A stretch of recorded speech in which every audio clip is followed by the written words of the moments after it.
talk. Welcome to our new. Dang it.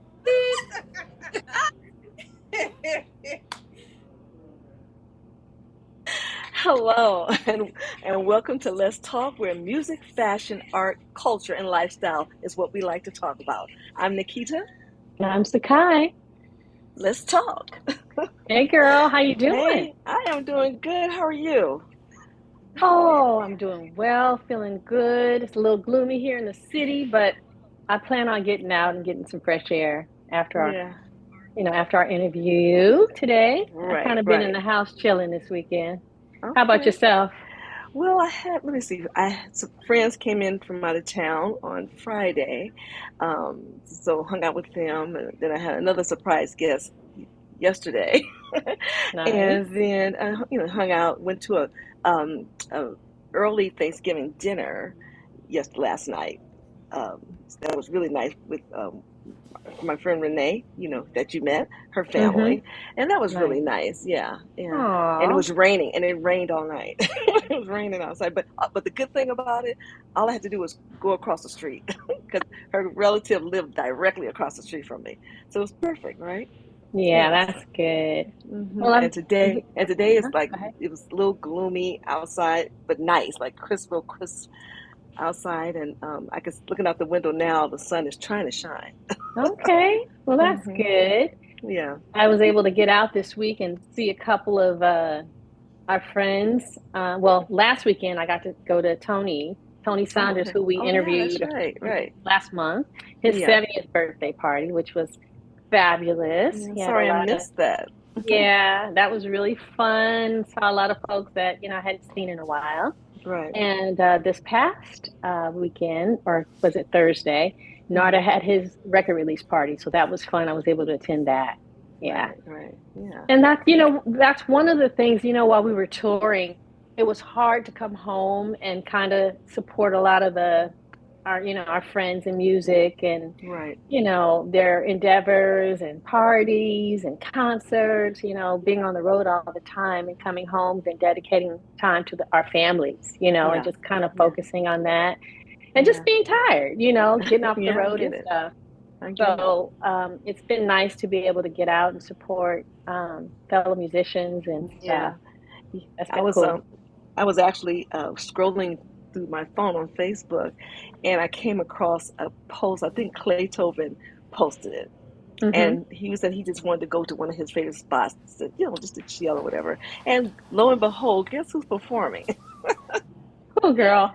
It's Fred Ross. Aww. His buddy. He said it was just nice being there to see him, and he joined Fred performing. I said, all right. I was like, wow, I wish I could do that, be able to go out, visit friends that we know, like you just said, to support them, But being here in Las Vegas, everybody I know is pretty much in the Bay Area. So I try to get out here too, support people that's here as much as I can.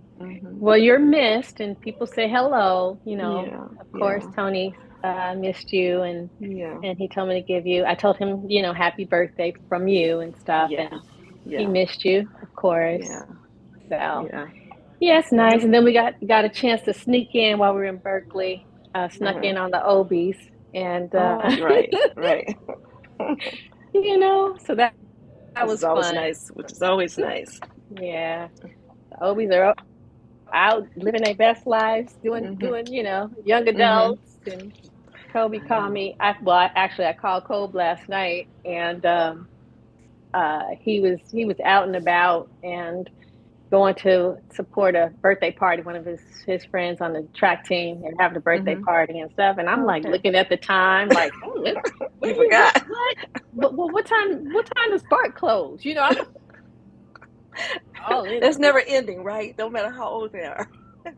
I know, right? I mean, they're 19, but they are living the college life. So it's so funny. I have to catch myself. And I was talking to my daughter, which was so precious because she's like, Mom, you can call. I was like, oh, great. What I do, I try to just kind of, let them be and do their thing because they're busy not only working, but they have track practice, they're doing multiple things, And so I try not to be a bugaboo. She's like, no, mom, you can call me. I was like, okay. So Oh, that made that's me feel sweet. good. So I'm Yeah, like, that's awesome. yesterday I was picking up the phone. I was like, okay, well, you're going to hear a lot more from me, girl. I know that's right. But So, as parents, we're always in that mama and daddy mode. That's never yeah, going to go away. I don't care how old they are, right? exactly. Yeah. Well, I can So, relate to that.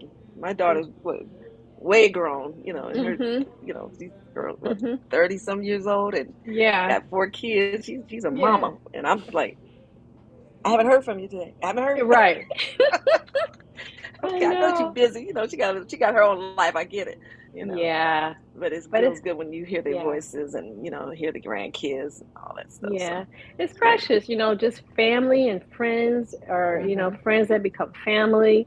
It's Yeah. just, it's such a precious thing. There's so many, things going on, and we just want to hold them close to our hearts and, make the effort to Right. reach out Right. more. When people are on my mind now, I really try to reach I do the out same. I and do the say same hi, thing.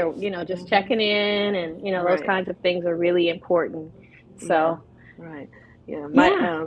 my niece texted me today and said, hi auntie," and that's all she said. And I texted back and said, uh, "Hi, sweetie." And hmm so she said, "I was just thinking about you." I was like, "Oh Oh, my God!" So I, text back said, yeah. "Thank you," and it's always good to be thought of. Yes, Truly is. It really absolutely. is. It's really Absolutely. good to be thought of. Yeah. So, sometimes we are in our, doing our things, and you're like, hey, nobody's called me or checked on me or nothing. You get in those mindsets sometimes, but you know what? Reach out. Just you Right. do it. Mm-hmm. You make that's kind of what I do. I try Right. to do those things, but sometimes I'd be like, dang, don't nobody be calling, checking on. Right. But it's all good. It's It's all just good. just a It's all good. blessing, because people are, Mm-hmm. people are going through stuff in life, and so we have to keep it light and not make it about us, but just keep it about love. And when we do Right. that, Right. it makes it so good.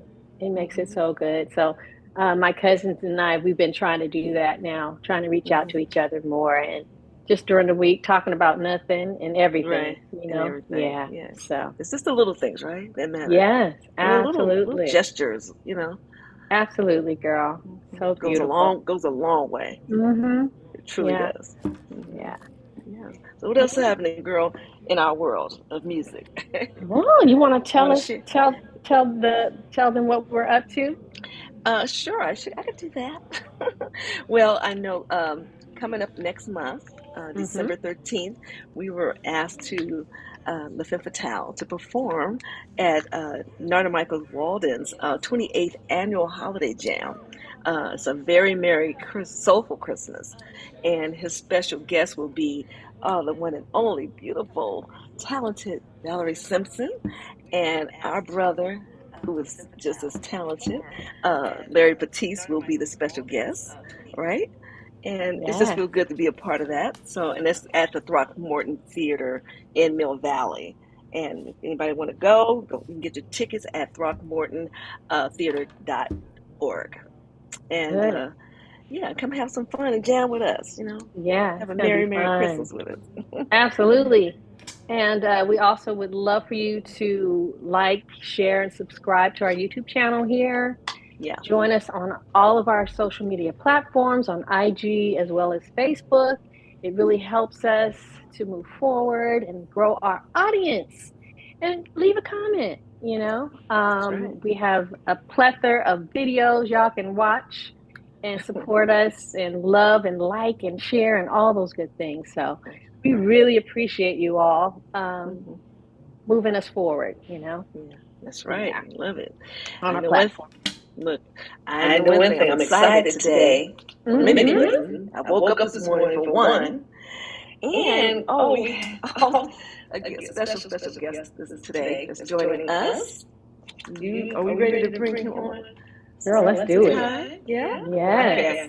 I'm ready. Well, I'm going to read what I wrote, and this is from the heart, and it's so true. Our guest today is a man who is about his business. That's right. His career has spanned over 4 decades, during which he has served as an entertainment lawyer, an artist manager, educator, and a writer. Like I said before, we are so excited. So I want you guys to, viewers, help us welcome the one and only Mr. Michael Aczon. Hello, hello, hello. Thank you so much, Nikita and Sky, for that introduction. Yes, Aww. yes. We're so How you happy to doing? see you. So happy to see you too. And isn't this a challenge? Because when you know each other so close, you're just like, oh, we got to make this sound like a real interview, huh? It's so true. But we're ready, right? We're You ready. gotta be all professional. Yes, it is, Yes. We are ready because we do this every Monday. When we get together, we sit and we chat and we have so much fun and we handle our business, as Nikita Handle our said. business. That's right. Just honored to right. have you on our team. So such a privilege and honor. And today is extra special for me, Michael, because you've known me since I was about 14 years old, saw something in me, this little young kid with a big voice who had all these big dreams. And you've been a part of my life through so many seasons, and you've blessed my life. Even when I stepped away from music for almost 9 years. Wow. That's crazy, You still supported me.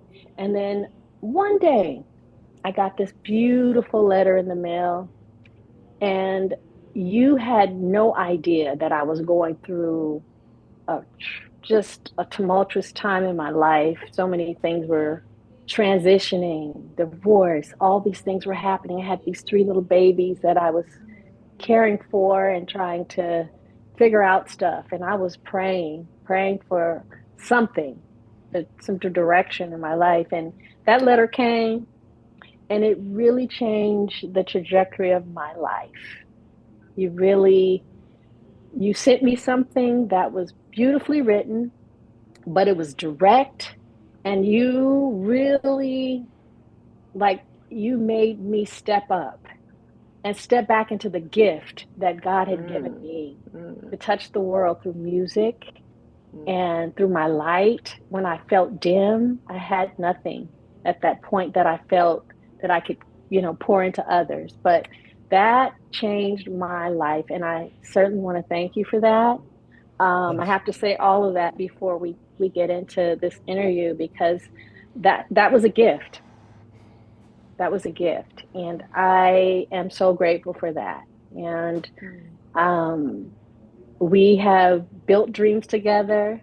You made me face my fears, and we've seen a lot of those dreams come into fruition. And so I'm very grateful for that. So thank you. Thank you so much. Oh, you're welcome from the bottom of my head. We're going to go there, or I'm going to get all emotional. And it's so funny you should say that, because you never know who you're going to touch. I think, you just never do. Right. I had some clients, and we were in the recording studio, and they were working on this record. And I remember the engineer and I looked at each other, and we were like, man, these guys are on fire. They made 1,000 records with each other, but what's different today? And he was going, I don't know, but I'm going to capture it. And so they made the record. And then that record eventually went on to be nominated for a Grammy. Wow. And I still remember when we were all listening to it later. And this is after the nomination. Now I was going, what was so special about that? I mean, because you're all pros. You've been doing this a long time. And we were commenting that there was something special about that one, right? And they all had a friend that had passed away a little bit before they made that record. And one of them said, just before they started recording, like, I wonder if this is going to be our last record. And everybody went, whoa, I better today, because we were really not guaranteed tomorrow. And that very thing that you were saying, Sakai, that's what I felt about you. Like, she cannot leave this planet without sharing that gift. Like, that can't happen. And I still remember, I gave you a deadline. It was funny. I gave her a deadline. You gave me a deadline. I said, call me back. This is what you were talking about. You know, I said, I was all business. I said, call me back Friday before 5 o'clock. I said, I'll be in the office. I am leaving at 5. She must have called, what did you call, like 4:50? In about 10 minutes. But I also said, whatever it is you do, I'm going to support 1000%. Yep. Music, let's go all the way. But if it's whatever it is you're going to do, I'll do it. Yeah. Yeah. That really makes me, yeah, it really did change my life. But this is not about me today. Yeah, here we go. Yeah. So let's get into this first question. We want you to tell us where you were born, what your childhood was like. We want to know a little bit more about you. Oh my goodness. What that was like. Oh my goodness. And it's wonderful that you asked that question, because I'm coming full circle back to the Pacific Islands right now.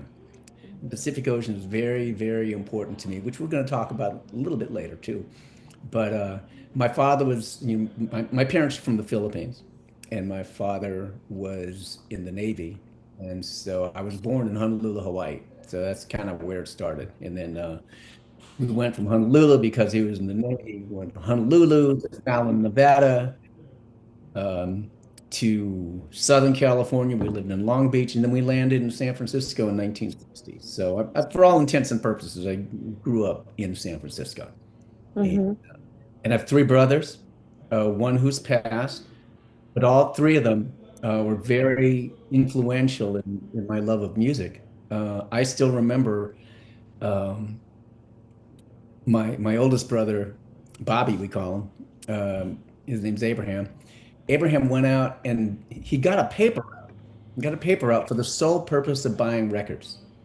And I remember that first time he brought home a Temptations record, and that was it. You know, he said, I have to somehow support this. So he got a paper route, and that paper route was passed through our whole family. All 4 of us boys had it. Oh yeah. So, and then my other 2 brothers are both amazing musicians. They're both retired now, playing more music than they ever wanted to play. And that was it. You know, it's just like I grew up, and then listening, started playing. We're going to come back to this a little bit, right? But I started playing music at school. We had these programs where you could play music at school. Did that, and realized that the people that I was surrounded by at school playing music, I played in the orchestra and I played in the band, and that just led me down this road, you know. So that was pretty much childhood. Went to school and did well in school. You know, I don't know if that's a Filipino thing. I don't know if that's just parents just wanting you to do better. So school was good to me, and played out a lot. Just had a handful of friends, you know, but that's it. It all led to music eventually.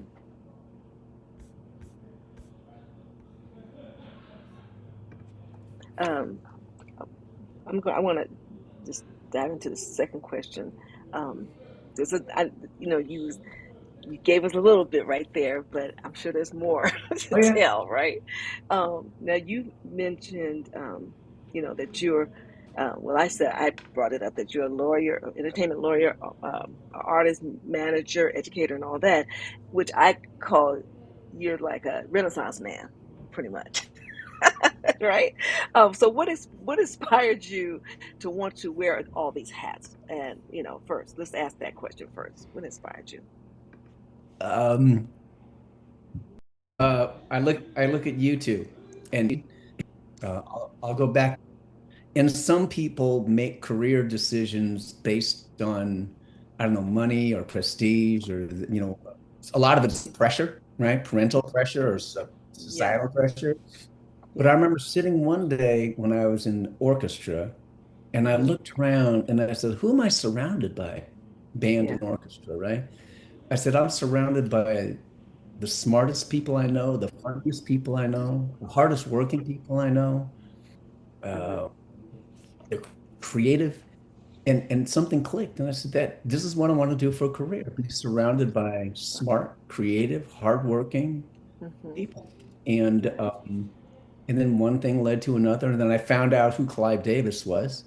Oh, okay. Clive Davis, who ran at the time it was called Let Me Do That.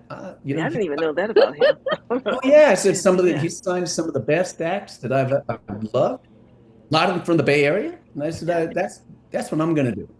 And Yeah. I didn't know a damn thing. Nobody in my family graduated from college. I had no idea that you actually had to graduate from college to go to law school. I didn't realize that you had to do 7 years of school. That's just to take the bar Ooh. exam.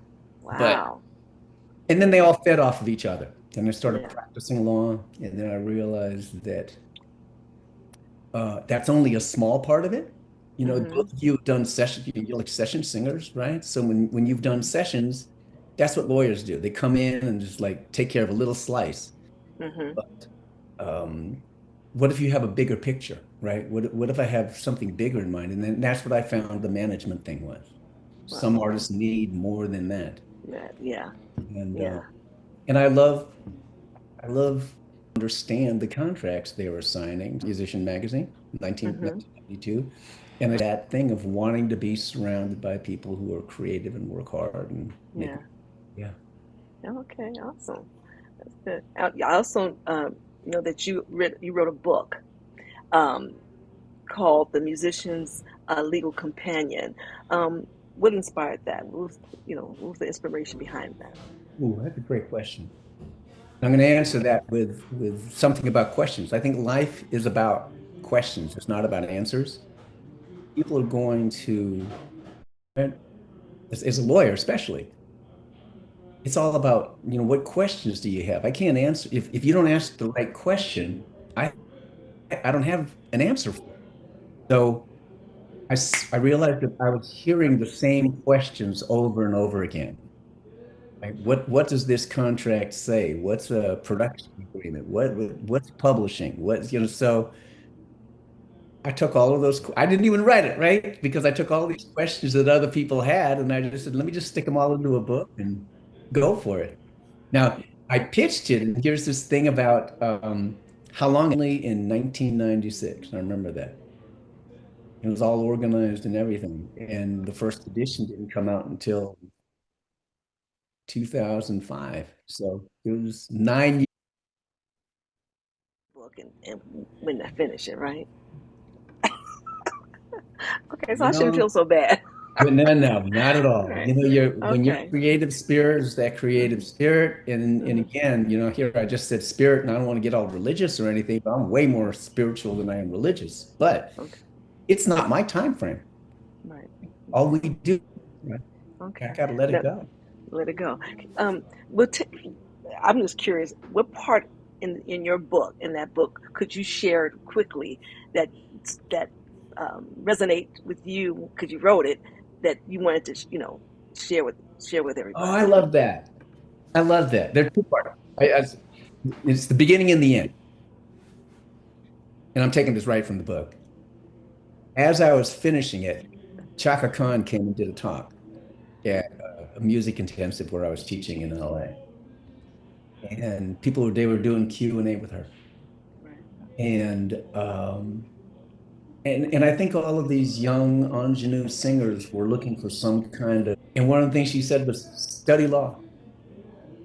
She said, because there'll be a whole bunch of contracts out there, you're out to, that could possibly get you. Like you should know something about the law. And I went, oh, and I scrapped my whole introduction and used that as the introduction to my book.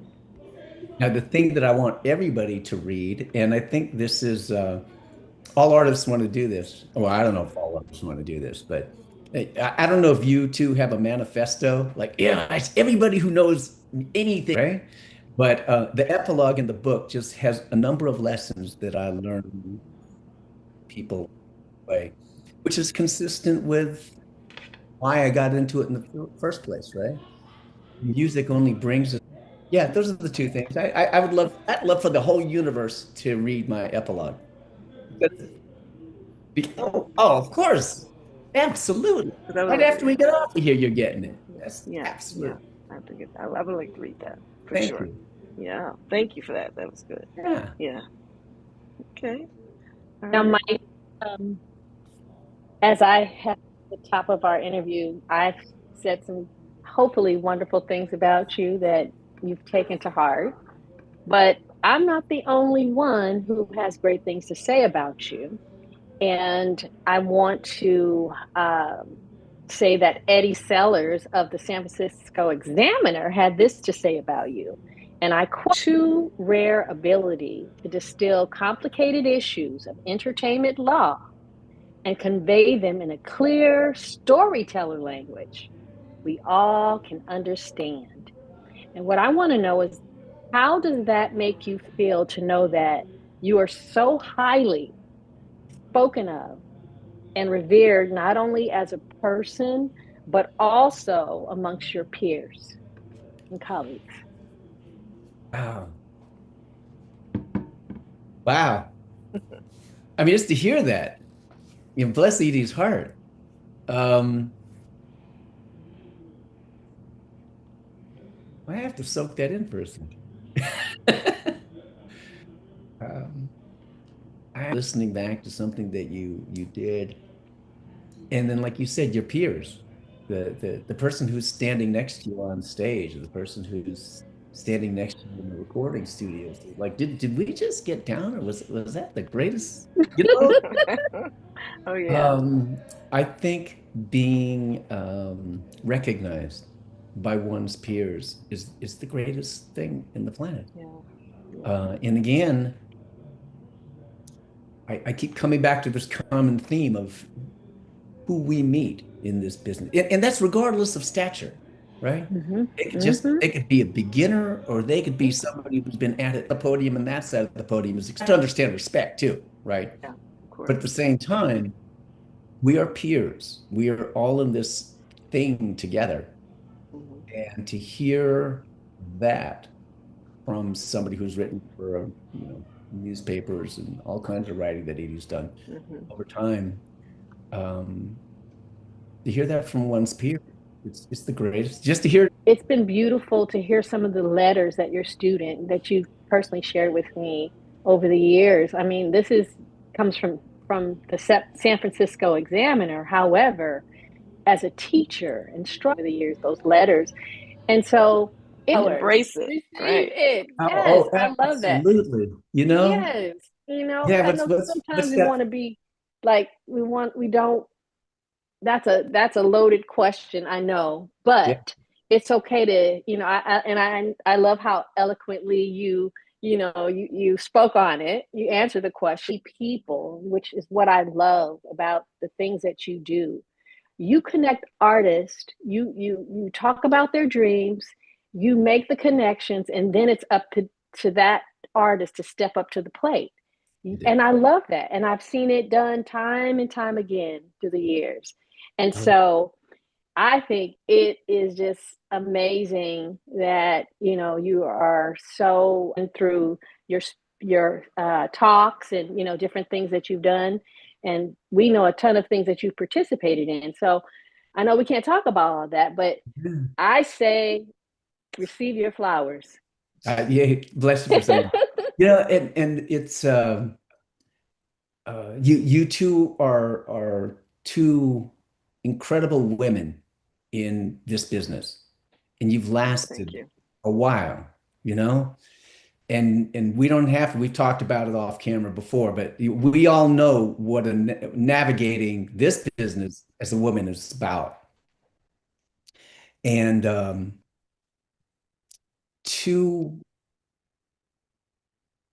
women that I really respect, and this is this thing that you were saying about how people regard you, and this is kind of in the context of today's world and all of the stuff that we see going on in today's world.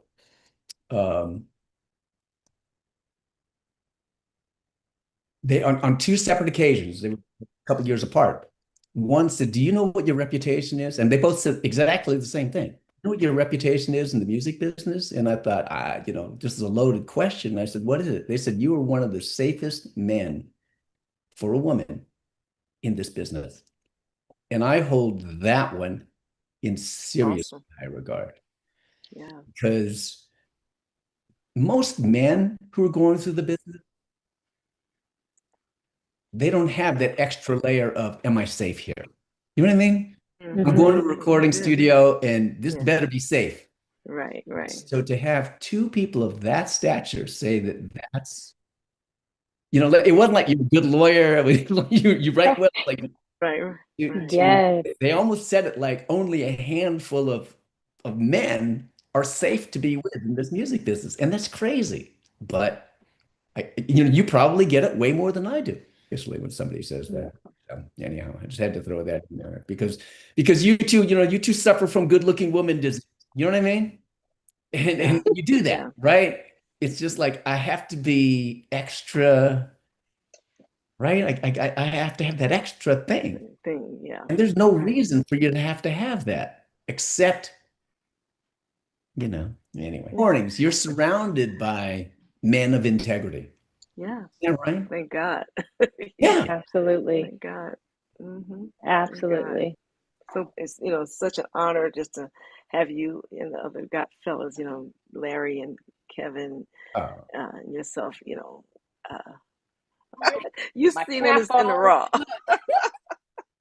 Okay. We can just let the hair down completely with our brothers, and I love that, and valued and understood, and a lot of people can't say that in this industry. Yep. Unfortunately, women, and I guess men too. I'm sure. I'm not gonna say I can't exclude them because I'm sure there's men out there that feel that way too, who got burned for whatever, some form of fashion, and somebody wasn't being honest with them about, a contract or whatever, or just misleading. It's whatever you're doing isn't that the safest keeping you from free falling into that artistry? Then you're not getting the whole thing, Yeah. So true. And I'm gonna lead. This helps me lead into my next question for you, Michael. Sure. Now, I've read that you spoke of your 3 guiding lights, and now tell me, what are they, and how do they help you navigate through your personal journey in life? That's my first question. That's one part of my question. But 3 guiding lights: legacy, community, and what I call elegant travel through space. So I'll just take them real quick. Legacy. Very often people just thinking about, your kids and your grandkids and everything like that. But as Sakai was saying, especially as a teacher, right? As an instructor, there's a long legacy of students. I mean, I have the honor of representing some students now. And I'm talking about people who are in their, pushing 50 now. Right? They were students from a long time ago. And they would send those letters like, what's the kindness? Like, wow, you changed my life. There's a young lady who's going to the USC. She's in the USC music business program right now. And she wrote me a card last year, and she did it with crayons and stuff. I looked at it and I said, it must have taken her 2 hours to make this thank you note. It was just from the bottom of her heart. She said, exactly. Yeah, I didn't just, send you something on Instagram or go to the store and buy this thing. I made this thing, right? And she's killing it right now. So that's the legacy. These are the people these are the people who are now working with other people in the music business and passing on what we do. That's incredible. And so that's a big part of the legacy thing, right? And then of course, community. It all starts with family. We talked about my family of origin. And then my family of origin has led me to the extended family of my musical family. We all have that musical family. A lot of it is intersecting, but it's huge. People from all over the world who are part of that community. There's a young brother down in Australia. He's a producer, songwriter, and I met him. And I just fell in love with this guy. And just out of the blue, I called him up and I said, because this guy can really play. I mean, he can really play. And I told him, you know what? I am never going to lift out of my Fender Rhodes piano what you could do. So I just called him up one day and I said, it's yours. Let me know when you want it. I'll just go down to your recording studio. Yeah, it's vintage. It's like a 1966 Fender Rhodes. But I said, it will, in your hands, in your fingers, do much more good than I could ever do with this thing. And I love having that kind of community that we could pass on to people. And then the last one, and there's the one I love the most, is elegant travel through space. We have to get from here to there in life. We have to. And we got two choices. We can do it elegantly, or we could do it clumsily. And I choose elegant, right? And that's hard because we all know it as singers, you know, and we talk about our kids and all that other stuff. Right. Uh, you're gonna have to get there, right? So you can put stuff in your way, and that means like your attitude. You can put the wrong people in your way. You can do all of that other stuff, or I can get there as elegantly as possible. I got to take a deep breath. I got to ask myself, am I really trying to get there? Am I putting stuff in my own way? Am I surrounding myself with the wrong people? All of that. So those three things get me there every time. Yeah. Is the world going to be a better place?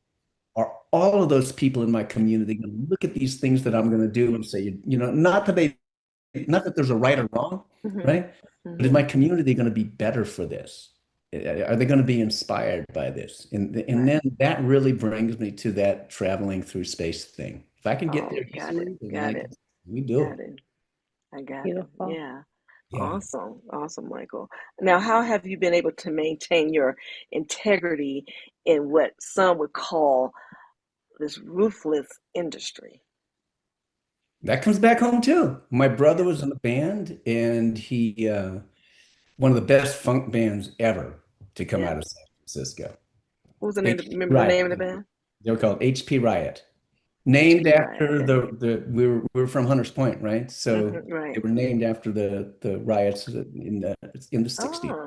Oh, okay. Got So it.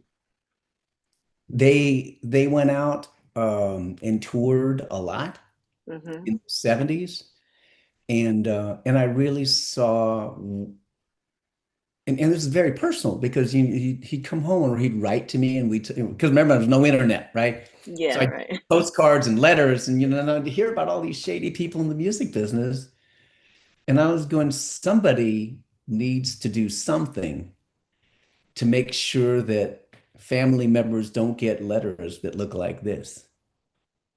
Right. And I started early on. I would see the kinds of people who are involved in the business. And I'm not taking anything away from a major label. I'm not going to say this is a sweeping statement, right? But um, the most important commodity, I'm commodifying what you do as artists, but what's the most important commodity in the entertainment business? It's the entertainers. Like that's and unfortunately, those are the ones who are going to do it for free. You know what I mean? So h- how even is that playing field? That's not an even playing field. You're going, you have people who are on one side of the table who are going, okay, I might have some money, or I might have some connections, or I might have the access to get to an audience and all that other stuff. And then the other side of the table, which is the artist, which is the most important commodity, and you're saying, and they're going to do it for free. You're going to do it for free. They're going to do it anyway. And I'm not going to say all, but some people will take advantage of that. And then others are really going to see the value and understand the value of, of the person who is the most important person in the room. And I really, at least professionally, have dedicated my profession to that, to trying to even out the playing field. Yeah. You know what? Someone had asked me this question and wanted me to ask it for them to you. Yeah. And I think it might fit in here because you're talking about how important we as artists, the entertain the person is to the industry, right? And they want to know from your point of view, um, your thoughts on AI in the music industry and how it affects how you how does it you see it fitting or not fitting, because it's here, It's here and it's not going to go away. It's Yeah, here. and so he just wanted to know your take, being an attorney's point of view on it Sure. for an entertainer. Yeah, well, my attorney point of view is it's there. It's a moving target, right? Are people being authentic? Are they not being authentic? Can we now create a character and and use that character that's not even a real human being and Mm-hmm. earn money from it? And is that really a cool thing to do? Well, Mm. when you think about comic books, people have been creating characters all along. There's no Daredevil, right? There's Yeah, no right, Superman. Somebody created right, that character. right. True. So from the standpoint of creating a character or creating this, for all intents and purposes, artist that is, basically a phantom artist and then putting music behind it, it's there. And, and it's going to happen. Now, the one thing that I think AI is incredible for, and I had to be turned completely around on this one. Mm. At first, I was like, AI, ooh, come on, that's not authentic. Um, but it's an amazing tool. And I'm going to come back to that thing that we were saying about the safety of women, especially women, to me, and to have a tool. I mean, and you two are very fortunate. And I hope we get to talk about Kevin Darkside Smith during this conversation. You are very fortunate that you have a producer that you can work with, that you can bounce ideas off of and stuff like that. Yeah. Not a lot of people have that. And that's it's a terrific tool. And in our world, it's a real luxury. Yeah. It's a real luxury to have somebody of that talent that you can bounce ideas off of. So Absolutely. when having that tool of, I've got this song in my head, but I can't play all this stuff and I can't convey that to somebody else. Mm-hmm. AI, I think, is fantastic for that because now I can write a song and I think it's kind of like a country song. It's, I can feed that into some, I'll just use Suno as an example, right? I can feed that into Suno and get me in the ballpark. It'll just get me in the ballpark. Now I can go to a producer and go, I got this song and I want it to kind of go in this direction. Is that something you can do? Is that something you can help me with? Because I'm going to be straight. I'll I'll just call them what they call. I'm going to call them what they are. There are predators out there. There are predators out there Yeah, who are going to that's make true. artists spend money on their studios or even sign contracts and do all of that stuff when all they had to do, because the person on the other side doesn't know how to produce and get somebody going in a direction. I Mm-hmm. see people drop all kinds of money on Mhm. going into recording studios. Mhm. Mm-hmm. And, and I think that AI is a fantastic tool for getting rid of that layer of being predator, of falling victim to predators, right? Do, I, do I you? don't know how to, I'm going to be a lawyer here for a second, right? Okay, sure. Uh, I want to hire you to produce my record. Okay, do you know what it's supposed to sound like? No, we're going to work on that together. Okay, well, we're going to use my studio. And since it's my studio, I'm going to own those masters, Mhm. you know, and in order to do it, because, and their whole idea is I'm doing this for free, Mm-hmm. right? I'm putting my investment is you coming into my studio, right? And Mm-hmm. because you're coming into my studio, I'm going to own those masters and I'm going to own the rights to because if we get somewhere with this, right? Mm-hmm.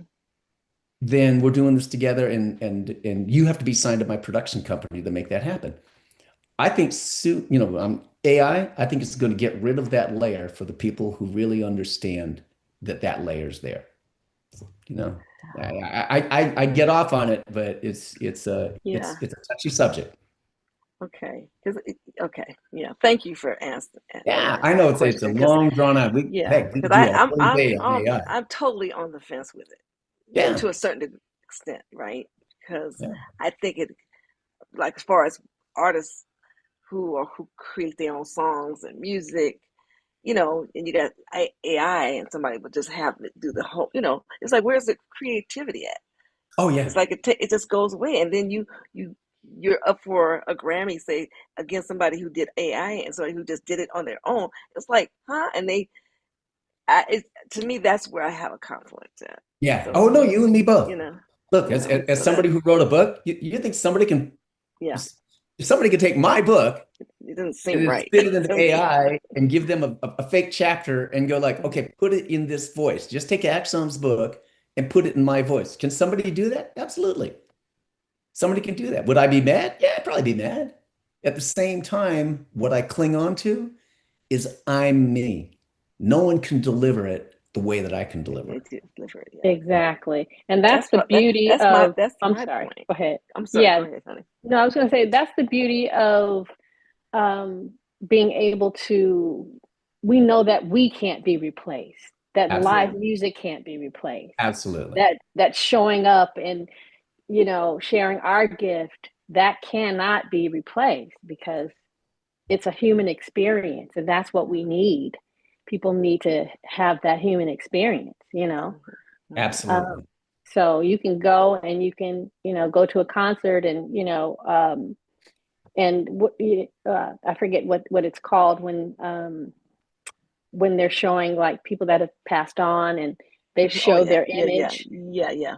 I forget what it's called, but that it's it's Hologram? endearing. Hologram. Thank you, Kita. A hologram, but it's endearing, but it's not the person. Yeah. So right. that human connection is so, you can't replace it. It's so powerful, Amen So to that. that's the beauty of us being Amen able to to that. keep that alive in the world through and figuring out how we can navigate and use its, AI to our advantage, So yeah. And really to the point where Absolutely. it doesn't take away your creativity. Absolutely. Because, Right. because that's, to me, that's God given. Absolutely. It cannot it's so be God replaced. given, so Yeah. it's like, Yeah. And okay, well, am I mad at people who, yeah, I'll say that or whatever, right? Do I take a couple points away from people who haven't paid their dues? Of course I do. Of course I do. But I also think that audiences have to participate in this thing, right? It's the audiences that have to be aware that they appreciate that live thing more. I did this the other day. I apologized to somebody. Sue and I went to see somebody play. We loved them. Loved them. Right? And then I realized that I loved the act so much.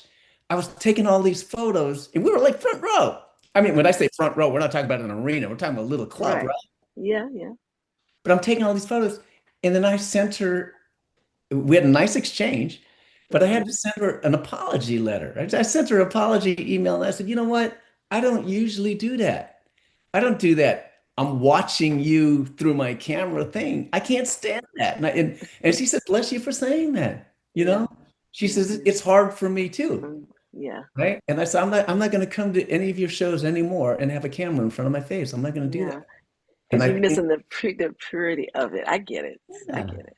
But I also wanted her because I shot some great photographs. Yeah. And I said, maybe one day I get to come and be the official photographer of your shows. I'll do that. But I said, coming to a show yeah. and just sticking that camera in my face, I said that was disrespect. I'm not going to do it anymore. Yeah. I get that.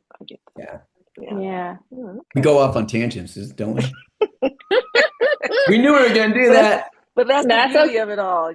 We just yes, I love this. I love this so much. It's authentic and absolutely. And it's all good.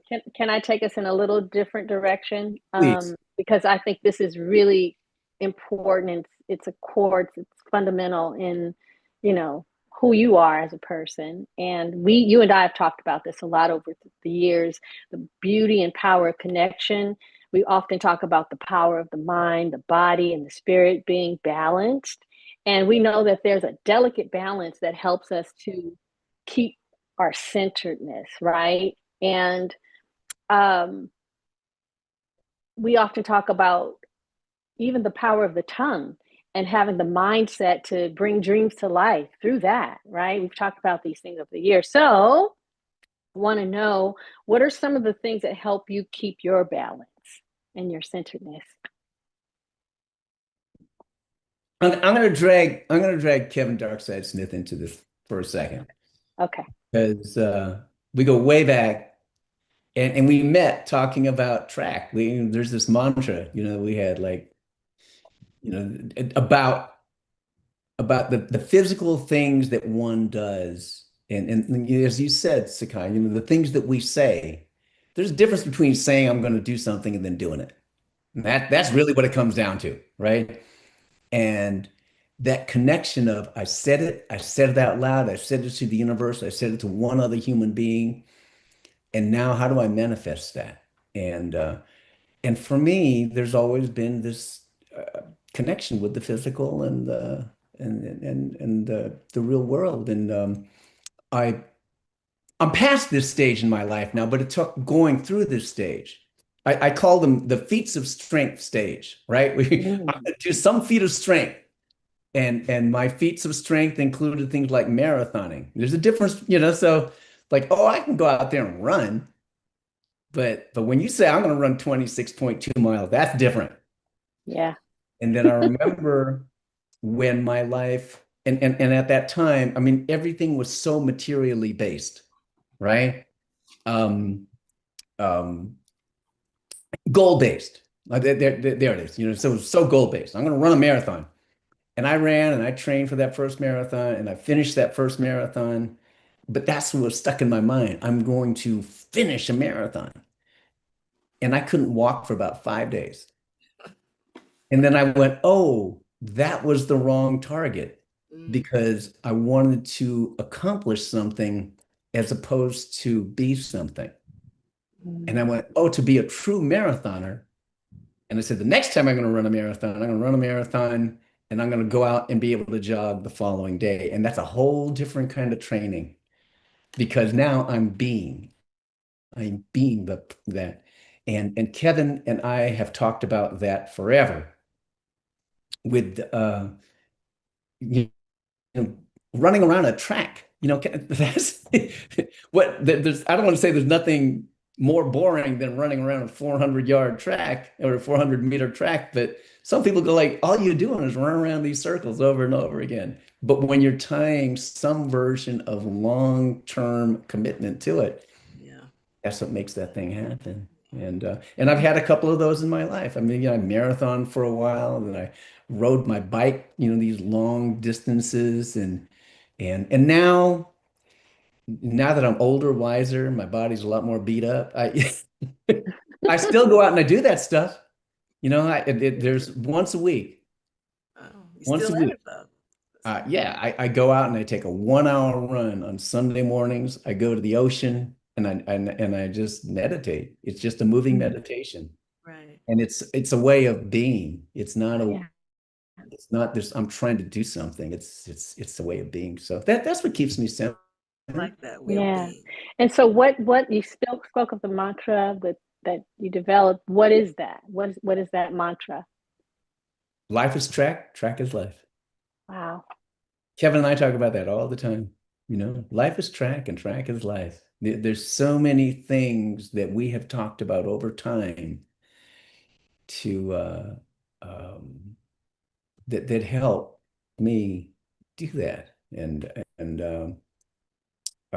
when I was in junior high school, so I was in the ninth grade, and this goes back to the importance of teachers. I had a coach when I was in junior high school. He was an angel. This guy's not famous, right? So often that's what we do in society. Like what somebody tells you is only important if they made $1 million or if I have to, read about it in Forbes magazine or something like that. But my track coach said, he said a couple of things. One of them was anything can happen on any given day. He would say that all the time. Anything can happen on any given day. But that guy coached me through an undefeated season. And Wow. so I think I was 13 I think I was 13. So I was 13 for one day in my life. in the public school system in San Francisco, I was on the relay team of the fastest group of guys. And I keep going back to that. Life is track, track is life. At the beginning of that semester, beginning of that season, and he was able to do that thing that we all do in the industry, in the music industry, right? He was able to gauge the talent. He wasn't going to do this with people who couldn't do it, right? He actually was like, okay, I think they can pull this thing off. So he had us all shake hands and we did a contract, right? He said, shake each other's hands right here, right now, and just promise each other that you're going to have an undefeated season. Nobody's going to beat you this year. And we did.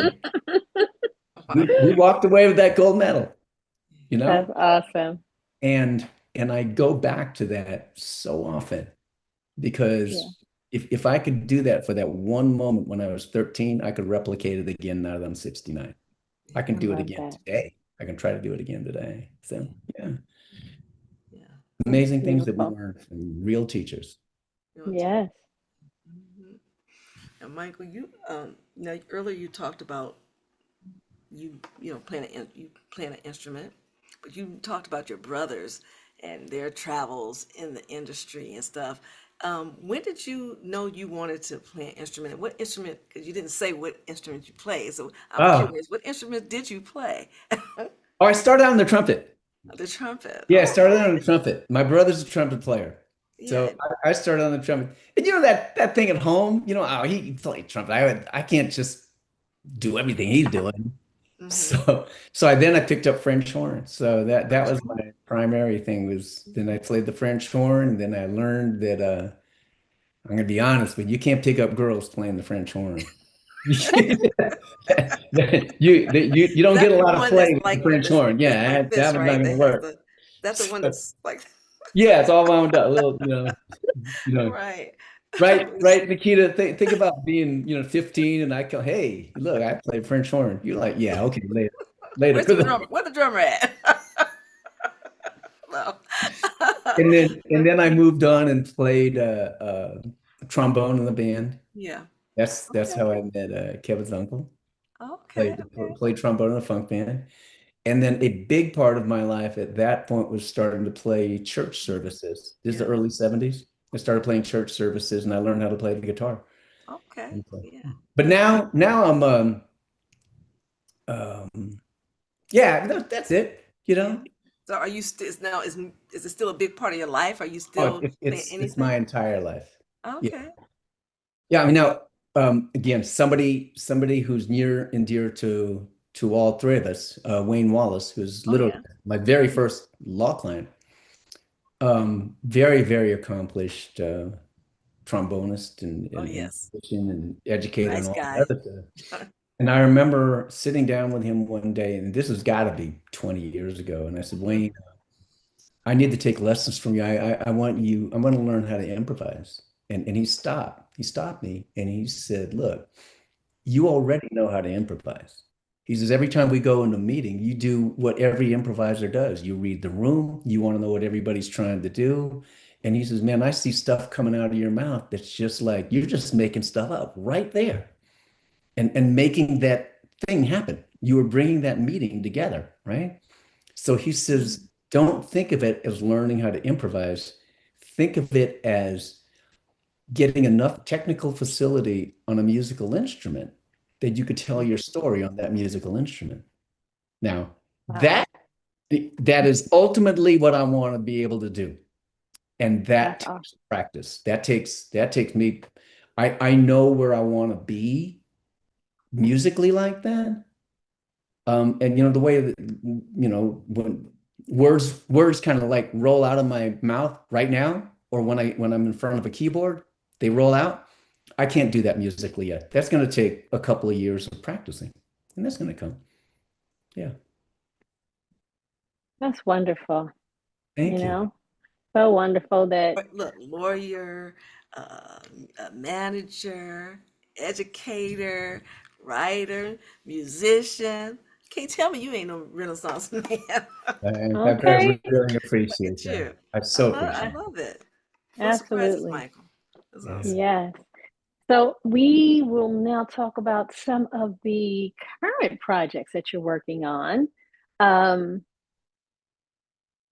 you share some of those things that you're working on with presently? I'm still lawyering. I'm still managing. You both know that. I'm still teaching, But some things that are on the horizon that I've started work on that are a lot of fun. I mean, one is a new book. Or nowadays we call it a book. That's like working on an album, right? And you go like, I'm gonna call it a book, but it's probably gonna be a whole bunch of other stuff attached to it. So I'm still trying to wrap myself around that. But if there's one thing that I found out about the first book, people didn't really, I mean, as I lecture it and I've traveled around telling people about it and working that book, I realized that artists don't, I want to get this right. They didn't want to learn that much about the music business. I mean, not about the legal side of it, right? The questions that I would get over and over and over again. And I'm talking about, I put that book's 20 years old now, right? Over the last 20 years, whenever I'd go and do a talk, the question that is asked the most is, how do I make a living at this? How do I make a living at doing something that I really care about doing? Right. And in the case of very many artists, it's something I can't help but do. Right. I have to do this. So I'm going to do this anyway, right? So my focus with this new piece that I'm working on, it's probably going to be the next year. I'm going to be done. It's more about prosperity because there's a difference between wealth and prosperity. This is my mind, my version of it, right? Wealth is about having. Prosperity is about being. And that's the difference, and that's what I'm working on now because I feel that someone has, and then I know a number of people, yourselves included, right, who are doing this thing that they do and getting the struggle part out of the way by just accepting that that's something they're going to do anyway. So I might as well prosper at this, right? So I'm very excited about working on that because I'm interviewing a bunch of people and it's a cool little thing. I'm doing a documentary, working on this documentary about this high school track team that really inspired me. It was the Woodrow Wilson High School track team. While I was at school, and they are the only track team in San Francisco to win the California State meet in the history of San Francisco track, right? And coming from the neighborhood that I grew up in the 94124, hello, Hunters Point, right? But they were the pride of the neighborhood. This Hunters Point is a neighborhood where people are not expected to, they don't expect you to succeed. You're not expected to succeed. So for these guys to win the state meet, and they're all still alive. So I really kind of have to, I mean, the coach who put it all together passed away. So that really is one of those things that puts us front and center. And I really have to get this done because I want to make sure that we get their story. When the coach passed away, I'll tell you how important it was. The church was filled. Church was filled. And people were still talking about that accomplishment, something they did 50 years ago, still inspired. And they were kids, like 16, 17-year-old kids. It inspired the whole neighborhood because they said we can all prosper because they accomplished something. Yeah. And the last thing I'm doing is a writing thing. We talked about when we just met, Sakai. My grandniece has just started high school, and so she's 14 now. And I write her. She has to catch a train to go to school. She goes to school in Belmont from San Francisco. So I write her a weekly letter that she could read on the train while she's going to school. So that's a big writing project that I'm working on. Yeah. Well, That is beautiful. oh my gosh, you talk about something to treasure Wow. for the rest of your I life. That is know. amazing. Oh, Oof. thank you. You're gonna make me cry. My goodness. Like, oh, So beautiful. You know, and oh, and those are it is all like beautiful. those projects are I can't wait. I can't wait to see the results and when they're out in the world for the world to see. It's so beautiful. The intention behind them is beautiful, and those projects are going to be amazing. So I'm really excited about that. But Oh, I also thank want you. to I'm looking ask forward to you, it. what keeps you inspired and motivated to continue your life's work while maintaining your passion and enthusiasm? Wow. It could end tomorrow. Hmm. Wow. Yeah. It could That's a end good one. tomorrow. That's a good one. You know, Absolutely. That's a good one. I Absolutely. That's a good one. that legacy and community and elegant travel through space. I have so many friends and loved ones now that it could be health, it could be some version of devastation in some way, shape, or form. And if I yeah, if I think that's it. I'm elaborate. There's so much, and it definitely is important because that's like Nikita and I are always talking about, choosing joy, Oh, making it a choice. Every day we have that choice. And Yeah. we're all faced with, unexpected things in life, but it's how you navigate through them, absolutely. and with grace, all the things, and some of them are hard, but we still have the choice in how we choose to navigate. Yeah, So I that's that love that. I elegant love truth. that answer. I love that answer. Nice. It's Yeah. great. We're not promised tomorrow, period. That's right. Right? So you That's want to right. live your best life, and you choose that on a daily basis. Right So here, right that's now. beautiful. It all boils down to choices Hmm. at the Hmm. end of the day, and you telling us about you writing a letter to your great niece, Michael. That just it just touched me, and it just tells me that you understand that life is not all about work. Oh And I no. know how important family is to you, Yeah. right? And earlier you shared that you're from Hunters Point, where your core values were instilled. Now moving forward, did you ever imagine coming from your humble beginnings in San Francisco that you would now be living on a two? I got to read this because I don't want to mess this up. Living on a 2.5 acre ranch in Mendocino, where the ocean's roaring in the background 24/7, with your beautiful partner by your side. Did you ever imagine that? Right now? Yeah, I mean, and you two know Sue, Yes, we and do. you Yeah, did that's why I said you, beautiful. you did that you did that wonderful video with the horses, and did I and here's wow, it's again very emotional and our humble beginnings when we moved to the projects, that was a step up for my family. When we just moved to San Francisco, our five-person family, right? We lived in an 11 by 17 hotel room.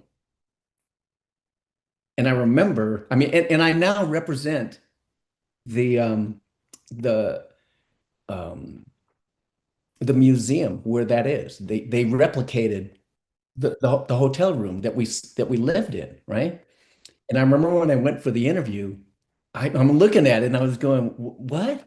They replicated it and it came right back to me like, oh my God, we lived in that room.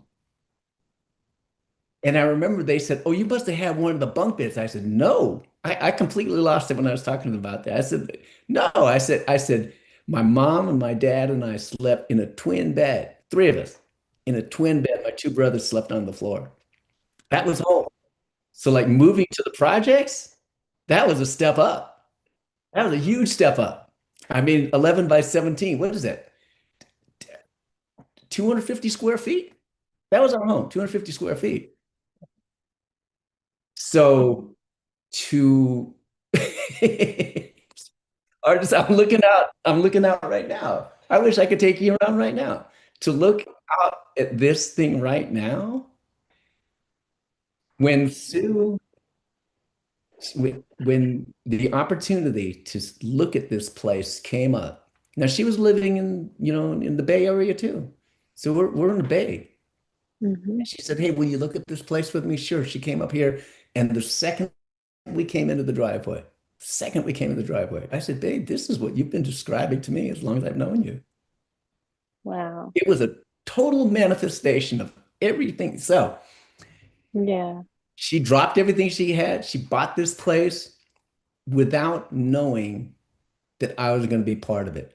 And this is the Mm. kind of person I am. Because me, I'm going like just what Sakai and I were talking about. Like, hey, if this is what you want to do with your life, then you have to do that thing that expresses you.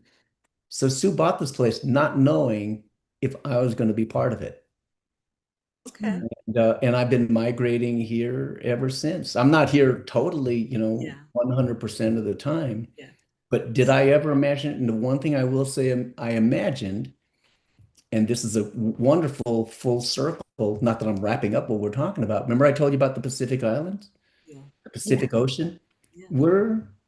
I mean, I always thought, okay, someday I'm going to retire, whatever it's going to be, I'm going to be, in Hawaii somewhere, right? Mm. Huh. I'm a mile from the ocean right now. I can hear the ocean, Mm. like I told you, and you just Mm. described it, 24/7.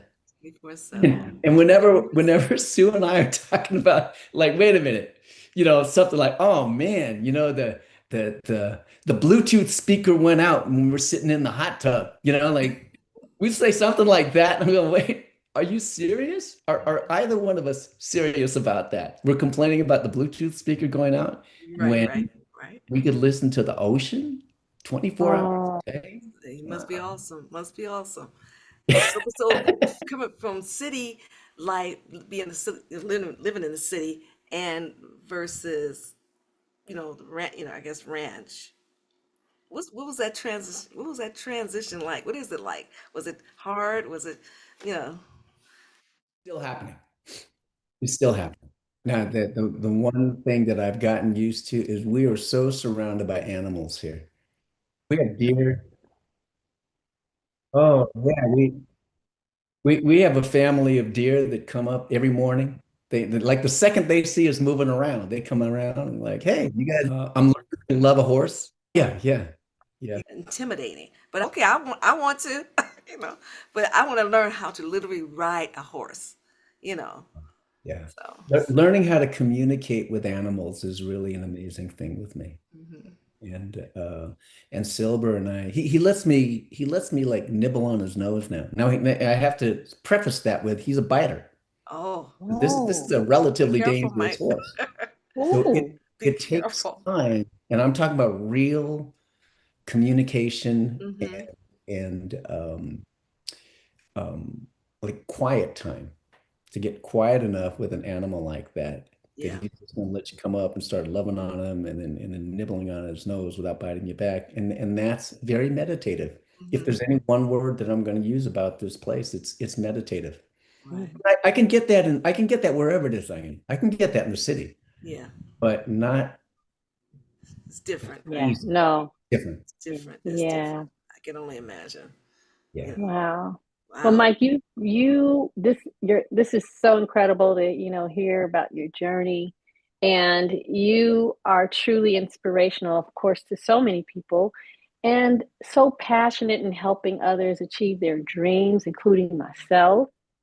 Um, how does that make you feel knowing that you've been instrumental in helping shape the lives and careers of other people? To shape the lives and the careers of other people.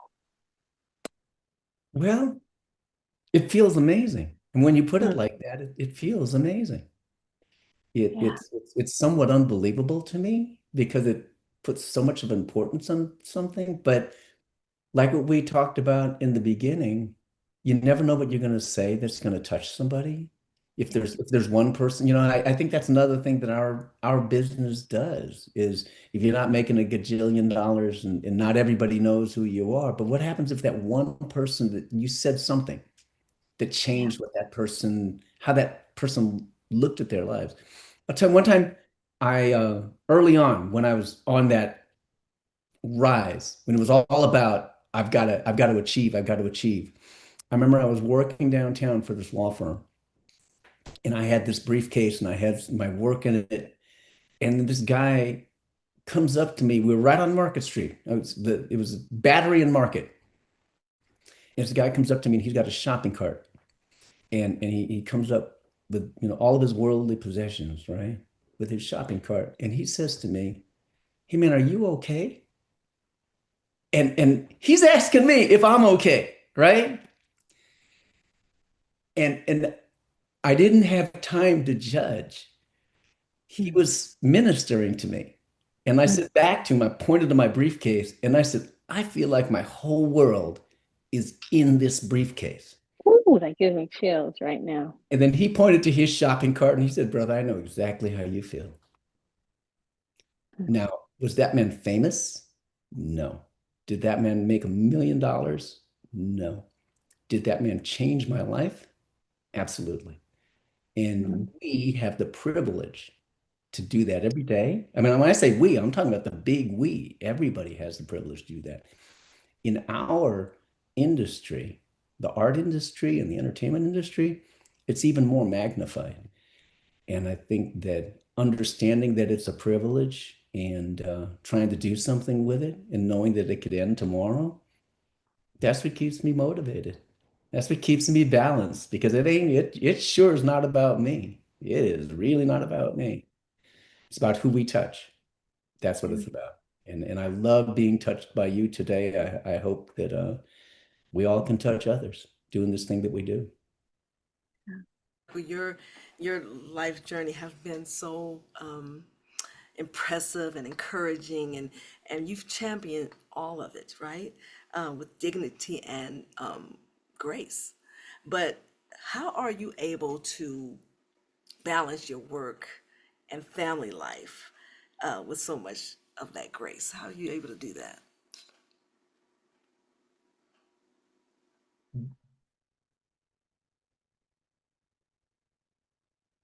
Sometimes I feel like I don't balance it. I mean, there have been times in my life when it wasn't balanced. I'm not lying about that, right? Um, and I've lost some relationships. You both, I've lost some relationships from that. Nothing I can do about that, right? Except do whatever penance I have to do and keep living and move on.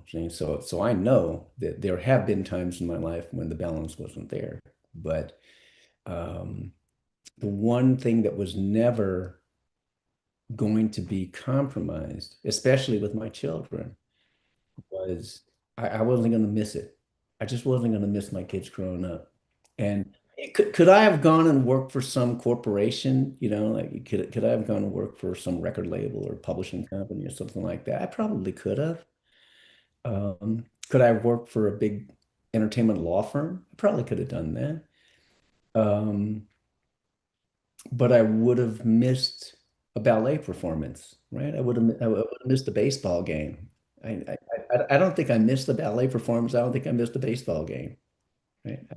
That was if I had to work in the middle of the night while the rest of the family was sleeping, so I could get to a baseball game the next day. That's what I had to do. And it's putting family first and understanding that legacy thing and understanding and I see it now.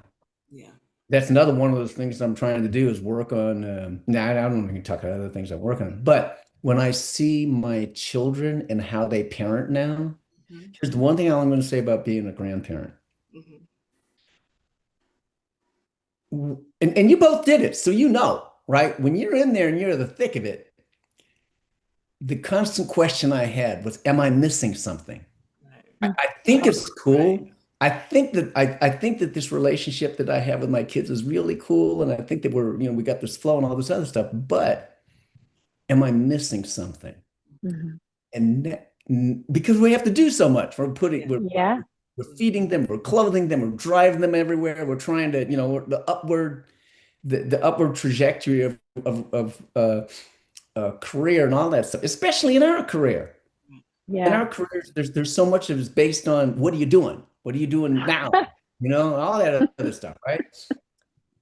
And now that I see my kids as parents, it's like watching a sporting event in slow motion. because Mm. I am not responsible for clothing those grandkids. I am not responsible for their shelter.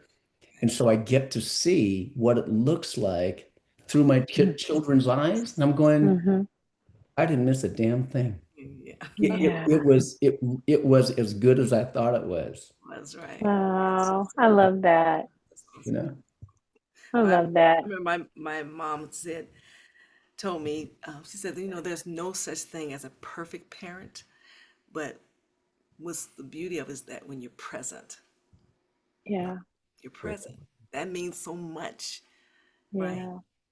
Yeah. Yeah. Again, nobody's perfect, nobody, but Yeah. there's no, and people want to, put your parents up here on a pedestal, because that's who they look up to, kids, but there's no such thing. So don't, in other words, don't be hard on yourself. If Oh, you know you're there and you're oh, Yeah. present and you're doing, Yeah. everything, and the kid is, oh, that's heck, all you Yeah. can do, right? Karen and I Yeah. told them we didn't know what we were doing. No, we came right out. We just said I it. mean, you told that story. First time. We're doing this for the first time. No guarantees we're going to get this thing right. Right. Because Yeah. you don't know. You don't know. You just go Yeah. with it and just like I said, just be in it. You choose to be, Yeah. it's choices. You choose to be in Yeah. it Yeah. Yeah. or not. And the thing about that is, especially with the line of work we do, Kita, being on the road for so long.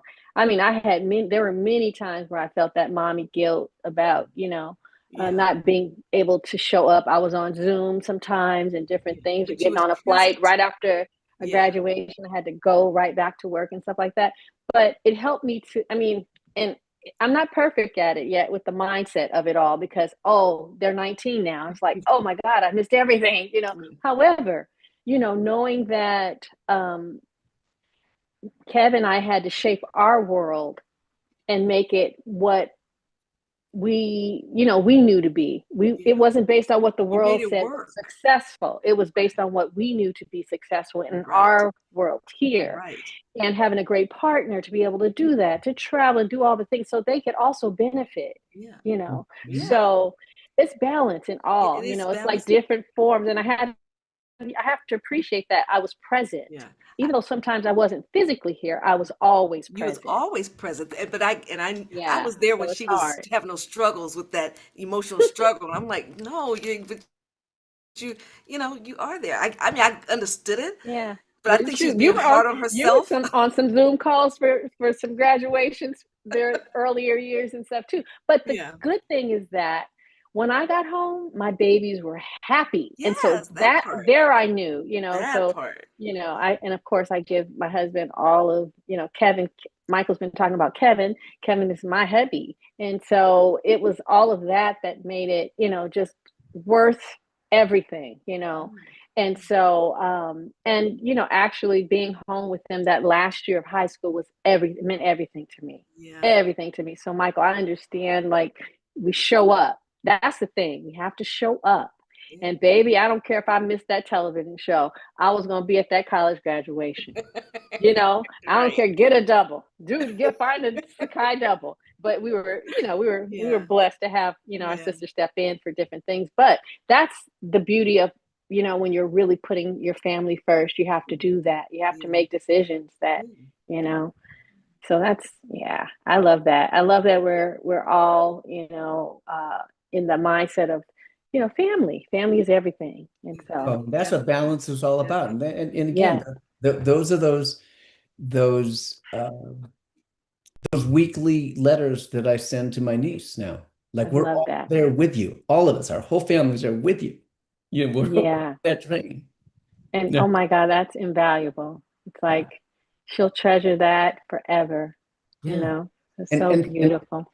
and think of what you were just saying, Sakai. I mean, isn't that thing that we want our children and everybody to model is Yeah. find something that you're passionate about. And again, not to the exclusion of the rest of the universe, but the hardest part is just finding that thing that you really care something about and Yeah. then do that. And if your children, your children's children, whatever, anybody watching this podcast, right, says like, let me try it for a day. That's all you need to do. Try it for a day. Let me just try it for a day. Yes. and really give myself the opportunity to do this thing that I've been putting off just for a day. Nothing like it. Yeah. Oh, Yeah. Yeah. And that's the beauty of us being able to, continue to choose to show up, show up for new dreams and new seasons. And that's what I love. I love that the most, that we're yeah. able to do that, really important. So thank you for being here with us today, Michael, Thank you. on You're my Love sisters. Talk. I love you too. Thank We you. Love you too. appreciate you Absolutely. sharing your beautiful journey with us and the viewers. But before you go, could you please let people know how they can reach you? Oh, sure. I'm easy. I just, and again, I am Mr. No, I don't post and all that other stuff. But if you just go to www.axon.org, there I Hmm. am. All of my contact Awesome. information is there. I welcome anybody who wants to reach out and say hello. Yeah. Awesome. Thank you. Yeah. It was Thank you so beautiful. much. Thank Yes. you. Absolutely. Before we go, I do want to say, because we're live, and there's a young lady on that was on YouTube. Where's the name? Destiny Muhammad. Oh, Uh-huh. Sister Destiny. Yeah, and she said the book is excellent. Thank you. Oh, Yeah, she said that. Yeah, so thank you for saying that, Destiny, because I'm looking forward to it. I'm looking forward to reading All it. righty. yeah. Yes, for sure. Beautiful. For sure. Thank you. This was so rewarding and Wonderful. so Thanks for having me. Oh, my special. pleasure. Yeah. So thank you. We'll do it again. We'll chat We'll do it again again. sometime Yes, we soon. will. Yeah. Okay. All right. Thank you, Michael. We'll Take see you care. soon. We'll see you real soon. Okay. Absolutely. Thank you. Take good Okay. care. Take care. Love you. All right. Love you Love too. you. Bye. Wow, that's Wow. awesome, right? Love it. That was Look, I amazing. learned some new things about Mr. Exxon. Look, book writer, he's a musician. Look, he riding horses. All of the above. Just, Yes, love, you know, just a beautiful human being. So absolutely. It appreciate was that. such a joy, especially, being that little, I almost felt like the little 14-year-old A girl girl coming into again. this Yeah, interview. yeah, Yeah, and yeah. just really, thinking about how our relationship started, and Yeah. we're still in these different seasons of life together. We're still there supporting each other and That's rooting for each beautiful. other. That really So is. It really is. it's been amazing. Yeah. So amazing. I'm really Yeah. grateful for it. Um, I hope that you all that are listening into this interview have been inspired, and you are tapping into a place where you can live your dreams out loud. Yes. Take the risk, step out on faith, do the thing that you love, without doubts and Yeah. fears. And even if you do it anyway. Even Yeah. if it scares you, do it That's anyway. that's We right. hope that That's right. inspires you to do that. That part. So, again, we would love for you to like, share, and subscribe to our channel. And you can find us on lefemfatale.net, all things Le Femme Fatale. It will take you to all of our social media channels. Um, and again, like, share, and subscribe. And Keita, wow, you want to wrap it up Yes. and I want to talk remind you. about our. Yeah. Mhm, But go go ahead. ahead. I'm sorry. No, go ahead. You can I tell just them. want to Tell them. remind everyone about December 13th, next month, Norman Michael Walden's having his 28th annual holiday jam, called A Very Merry Christmas, well, A Very Merry Soulful Christmas. And he has a special guest being Valerie Simpson and Larry Batiste. And we had the honor of being a part of it, La Femme Fatale to perform as well. So if you want to get your tickets, just go to throckmortontheater.org. Get your tickets and come on and show up and show out with us and have some fun. Yes, so we'd love to see you there. And as far as La Femme Fatale, what we got coming up, we have some new music. We're actually doing another version of our single, and that's be out sometime next year. So look out for that too. our single being, I will always be. Yeah, exciting. So thank you all, and we're going to wrap it up.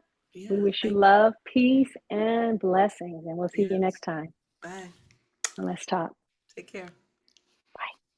Let's talk. Everybody wants to know what's our secret, how we flow. We're dreamers. Let's talk. Welcome to our new. Dang it.